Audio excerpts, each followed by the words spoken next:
Wow. And I can't get no help.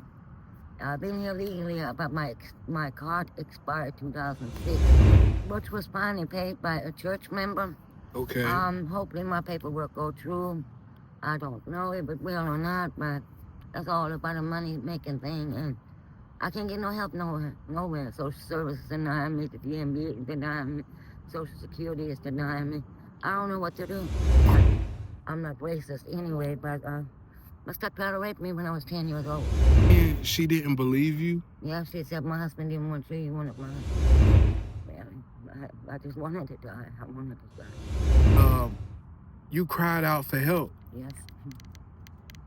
And nobody was there for you. Nobody. What's up, YouTube? Top Flight USA back with another one.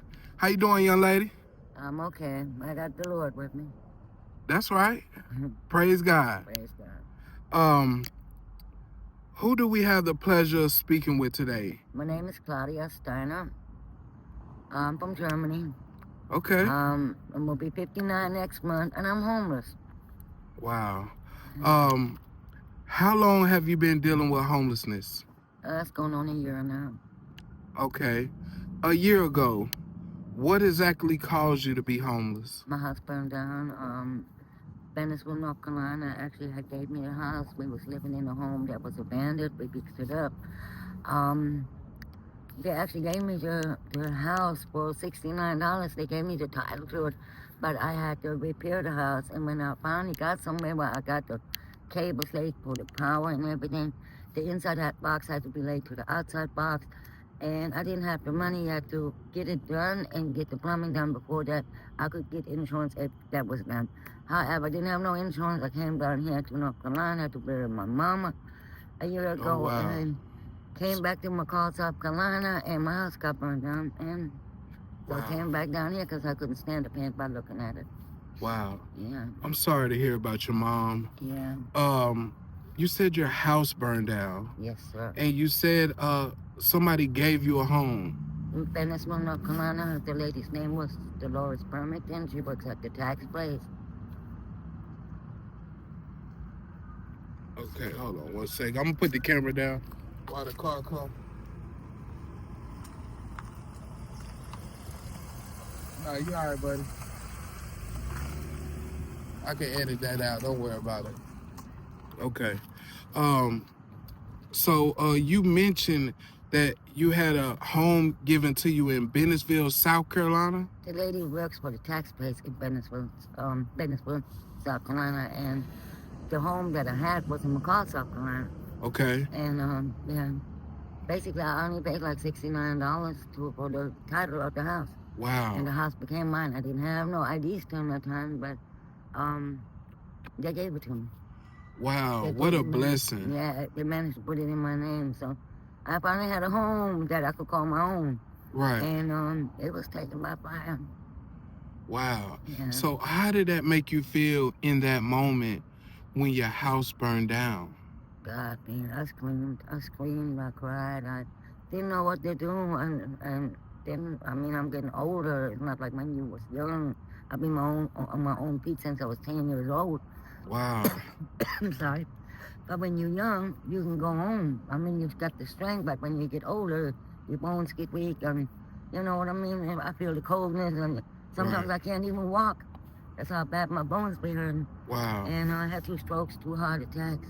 And I'm out here like a dog right now, to tell you the truth. And I wouldn't treat my dog like that.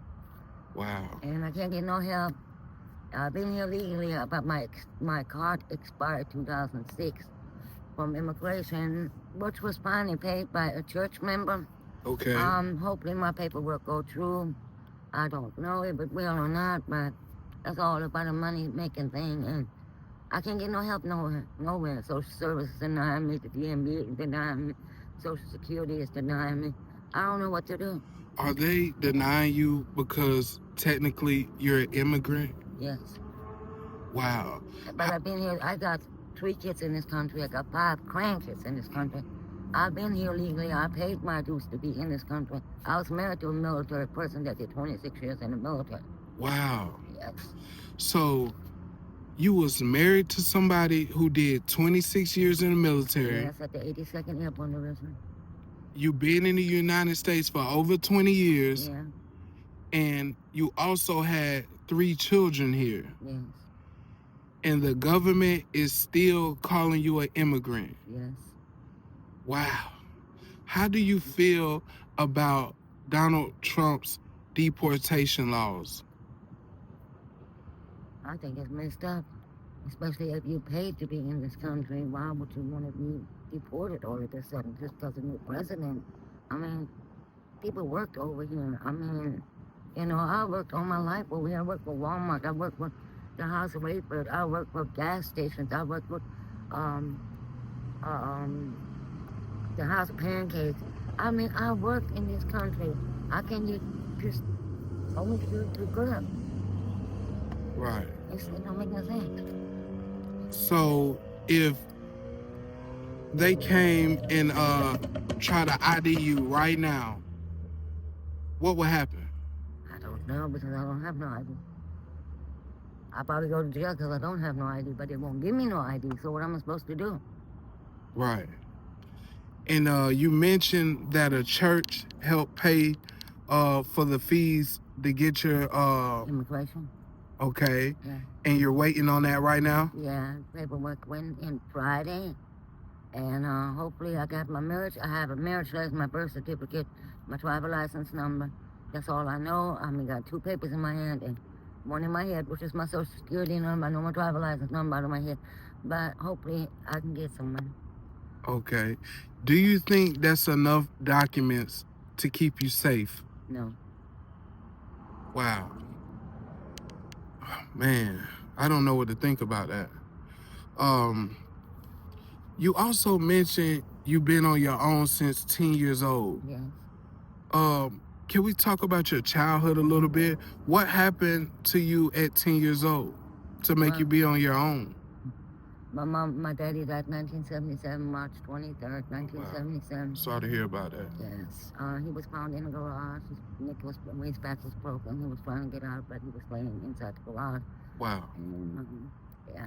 So my mama, she died Saturday in no district, but black people, you know what I mean? I'm from Germany, but I mean, blacks are really welcome over there. We got a lot of African people and stuff, you know, they go to school over there. So it wasn't that issue about color. I'm not racist anyway, but my stepdaughter raped me when I was 10 years old. Wow. My mama basically went to America and she put me downstairs in the basement and left me for the man that raped me. She never charged him with him, and his name was Carl. He raped. He did 20 years in the military. He's from Spring Lake, but he is in Spring Lake, North Carolina, but he's from Tennessee. This was your mother's boyfriend? Yeah, and she married him and went to America. And you said he was a black man? Yeah. And he raped you when you was 10 years old? Yes, and he got away with it. Wow. And you told your mother? I told my mother. My mama came in when my neck was broken, my nose was ripped, I was bleeding, my face was swollen, and my eyes was blue, my lips was busted. I mean, how can you not see what he done? So are you saying she didn't believe you? Yeah, she said my husband didn't want you, you wanted my husband. Wow. Yeah. How did that make you feel when your mom said that to you? I thought I was gonna die. Really. I just wanted to die. I wanted to die. Yeah. Wow. I'm sorry that you went through that. Shouldn't no young girl have to deal with anything like that? Yes. And you cried out for help. Yes. And nobody was there for you? Nobody. They kept me home from school, so the teacher wouldn't see the bruises in my face and bruises on my arms, bruises on my legs. Like, basically, put my legs apart and stuff. Wow. Yeah, I had to be a help. Wow. And, okay, hold on 1 second.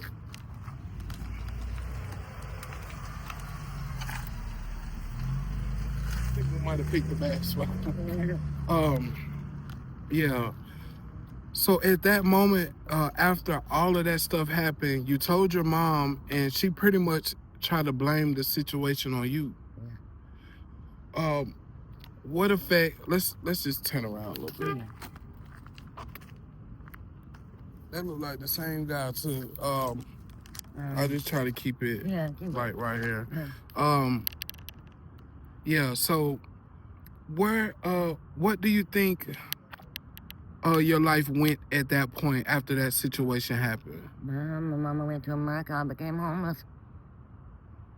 Okay. And you were still in Germany at Yeah. that point? Yes. You became homeless like by yourself? Yeah. Wow. At 10 years old. At 10 years old. So how did you survive? I was working in bars, gas houses, what y'all call sport bars over here. I was helping an older lady out that was in a wheelchair, and I was running her business basically. I had to put high yield on. I was drinking a lot of champagne to make money, so I messed up my kidney. It wasn't easy. Life wasn't easy for me. And I look at children nowadays, and I see a lot of teenagers out there, or young children, young girls, and they be like, do you know if the gas station is still open? I'm trying to get something to drink, but you're not even close to the gas station. What is your issue? You doing drugs? You're trying to get some money. That's what you're trying to get. But baby girl, the road is not what you're looking for. It's dangerous out here. You're going to get raped. I've been a rape victim 12 damn times. I know. I mean, I know. I almost got killed being out here. Wow. Life is not easy, and people think, everybody's homeless for drugs and alcohol. That's not always the situation. I'm homeless because my house got burned down. Right. But how did you get to America? I was a battered woman. I was in the shelter, from shelter to shelter. I was on the run from a pimp, actually. Wow. Yeah, he wanted to make me a prostitute. My uncle, he was working for the police force, so in Germany, and I went to the police force. My uncle picked me up. He said, "What you doing on the street?" So I told him, I said, "I met this guy. He ran into the bar, and he's leaning on me. He's trying to make me a prostitute." So they kept me overnights in the jailhouse. But it was my uncle, so there was no locked door or whatever. I was just sleeping in. But this man was after me all the time, and I was handcuffed, feet down with a metal meat tenderizer. Wow. I was in a coma. I had a knife stuck in my head. Wow. My head was busted open. I got burned marks from cigarettes on me. I was poisoned for pills. Well, You've been through a lot. Yes, I have. How do you deal with all of that emotionally? Sometimes I feel like I can't breathe, like I'm suffocating. Wow. Like, the world is looking at you, and it makes you angry sometimes. And I ask the Lord to help me through it, because people judge me every day for something that you do not. I don't do drugs. I don't drink. I do have a habit of smoking cigarettes. Okay. And gave everything else up. I've been there, turned my life around, and I have God with me. You know what I mean? And so I just walk on. I'll be like, okay, well, God bless you too. Hey, if I'm asking you for food, I'm not asking you for money or anything. I'm just asking you to give me something to eat. And you want to say, "Oh, you're doing drugs." I'm not on drugs. Right. I'm asking you to get me something to eat. Right. To help me. I'm homeless. Or I'm asking you, can you get me some socks? Or you say you bought me some shoes finally. My shoes, I was walking on the street basically. I had holes in my soles. And this lady finally got me some shoes. And there are some people out there that have a gift from the Lord, and they will help you. But a lot of the most of the people that I can walk through this parking lot right now, I bet you $1 I won't come up with $1. So, it is what it is. But I do have needs. I need clothes, I need food, I need hygiene items, you know what I mean? Right. And people don't want to understand that. And if you do ask for help, you go, and people call it solicitation or whatever. How is a solicitation if the Bible says, ask and you shall receive? That's right. So you're going to go to jail for asking, like the Bible say. I don't steal, I don't rob, and I don't kill, but I'm going to ask. Right. So if I go by the book, you're going to overwrite the book in the courthouse. Right. Yeah, it just don't make sense. This law don't make no sense. And I hate when people try to look at somebody and judge them. Yes, I go through that every day because I have my dentures from my top, but they burned down in the house. And I've been pulling the bottom teeth by myself since I'm homeless since a year. Because they hurt so bad, they were supposed to do the dentures for the bottom. Now I don't have no insurance, no nothing. I can't get Medicaid, I can't get no food stamps, I can't get nothing. I can't get my Social Security card, driver license, reinstated. I can't get none until immigration comes through, if they come through. I believe they will. Do you know the waiting process, like how long it will It be? can be up to 6 months. Wow. Mhm. So you pretty much have to live low key for 6 months. Yes, in a tent. I'm living in a tent. It was 8 degrees not too long ago. I mean, I was just praying to the Lord, crying on my knees, and Lord, don't let me freeze to death. People just don't want to understand. And nobody reached out and said, look, let me just get you a room for a night or two. You know what I mean? If I see a person out there and I'm financially, you know, like these people, they try to do the store, they say they don't have no money. What you doing at the store? Right. I mean, you know, if you can go in the store, you can help a person out. You definitely can. So, And it's no obligation to do it. Yeah. But if people just thought about helping the next person a little bit more, yeah, it will be a better place. Yes, as the Bible says, help you know, love your neighbor as yourself, you know, help one another. That's right. But where's the help at? If we don't help each other, the world is coming to an end. That's right. There's too much evil going on in this world. Yeah. So, you know, you gotta I don't want to say crazy or wild, but you have a different story. You've been through a lot. Yes, I have. And I can tell, I can see it in your eyes. Yeah, I don't want to keep going too long on the video, but I definitely want to stay connected with you. Thank you. I interview a lot of people that live in tents, so I definitely understand your situation. And it's scary at night too because I'm by myself. You can't trust anybody out there. Most of them are on drugs, shooting up. So when you have some people in your tent, you got to worry about they turn around and stick you with a needle or whatever. You know what I mean? But there's not everybody that's out here is drug related. Okay. I mean, I'm scared about it, you know, and I knock on people's windows at nighttime. Like this guy that is a Wendy's, I don't want to call him name, but I'm worried about him a lot, and he's a friend of mine. I got him in my heart. Okay. Because I know he got a good heart and he's a good person. So I love him to death. So I don't want nothing to happen to him. So I'll be checking on him. Okay. But people don't want to understand, you know. I mean, these people out here. Yeah, they gotta want to change. Yeah. You know, and all you can do is pray for them. Yeah. That's what we're gonna do for you. I'm gonna give you my card and my information after the interview. Stay in contact with me because I ain't got all the money in the world and I can't do everything, but I'll try to help you out as much as possible. Thank you. The best way I can. God bless you. So yeah, man, we thank you for doing the interview. Do you have any way for people to contact you if they did want to help you out? Yes. I got a phone number. Okay, well, we're not going to put a phone number out. Okay. Because we just don't want random people calling you. Yeah. Do you have like a Gmail or maybe even a Cash App? I can get the Cash App. Okay. What about the Gmail? Okay. Well, we're going to stay connected from here. So hopefully, maybe if we do another interview, you can have all that stuff in place. Okay. Just in case if somebody wanted to help you, you never know who might see this video and who might be touched by your story. Yeah. You know, so we thank you for doing the interview. God bless you, okay? God bless you. All right. Thank you.